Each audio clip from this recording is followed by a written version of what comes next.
I read in a book that rich but people have no foreskin. My friend Hans from Holland can't play with my meat properly, but sex is really hot. And nothing is more fantastic than black magic. Once I went to the Red Room. There's my dad and he's watching giraffe porn. Oh no! The moment I dread when dad goes from being horny to absolutely horrible. In a weedy little voice I say, I locked the door. He stops. Suddenly he looks pleased and he settles down with his finger up his ass. At tea time the next day, it's tea time and we're sitting at the table and my dad wants weed in his tea. Could you get me the pot? So I said, right you useless tomato fucker. Then I stuffed a great big chunk of green grass into his mouth. And then that really does it. His eyes pop out. He flaps his hands. He blows me. He puffs, he yells, he bobs his heaviness up and down. And he just fell over and died. And my brother said, I'll have raisins on this. And then my mum says, once you get raisins stuck in that bum of yours, you never eat for a whole week. My brother said, don't worry about it. Louise, it isn't absolutely necessary for your watch to play us a journey just now, is it?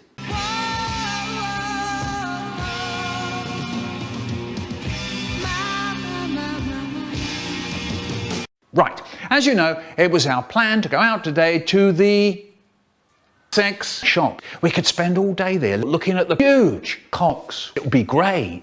When we got there, George said, I want to fuck that elephant over there. I mean the woman opposite. So I said, no. Why? Yes, it is because she's got a husband, but there's another reason, isn't there? Yes, George, because of what happened last time. I saw that, George, I saw that anymore, and he'll be dead. If you don't stop it, I'm going to murder you with a really long spoon. But George, what does he do? He stuffs his very hard wood into the woman. She looked like she had never seen anything quite so little in all her life. Here's me, absolutely furious. I'll tell you what I do. And there was George, mouth open, eyes staring, penis stiff, dead on the shiny floor at the sex shop. A woman called May stuck her hand deep down to my tight butthole. Would you believe it? I can see that May has opened her snatch. Anyway, then it was bedtime, and off I went to bed. I lay there, waiting to hear the front door close. Slam! And straight away, I began to eat my meat, and I hear a funny voice going, never let me see you doing that again. And it's May, poking her finger out, going, that's really dangerous, you know. And all the time, I'm not taking any notice of May. And I'm still fiddling with my ball sack. But that's when May says, right, I had hoped that it wouldn't be necessary for me to tell you how to stop jacking off. Once I went to my face book and I thought, what's in it? My dad beats me. When I tell fibs, I get beaten by my dad. He used to stand out the front going, victimize, victimize, never again, victimize, victimize, victimize, never again, victimize.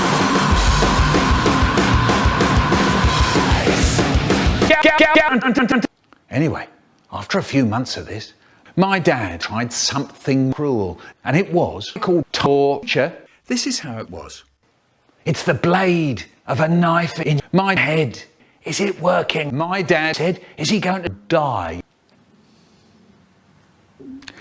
Correct. Stupid wanker. Once a man called Adolf Hitler used to look after us sometimes. He had a moustache. When he came over, we played games. My favourite was White Hours. This is how we played. We stuck black and red strips of paper onto white strips of paper. They were, was, tick, ass. Later that day, he starts up a World War II, you know the kind of thing, the podcast, no side, gas chain. There weren't going to be any more red planes that dropped bombs. There weren't going to be any more dirty comic books. There weren't going to be any more Jews.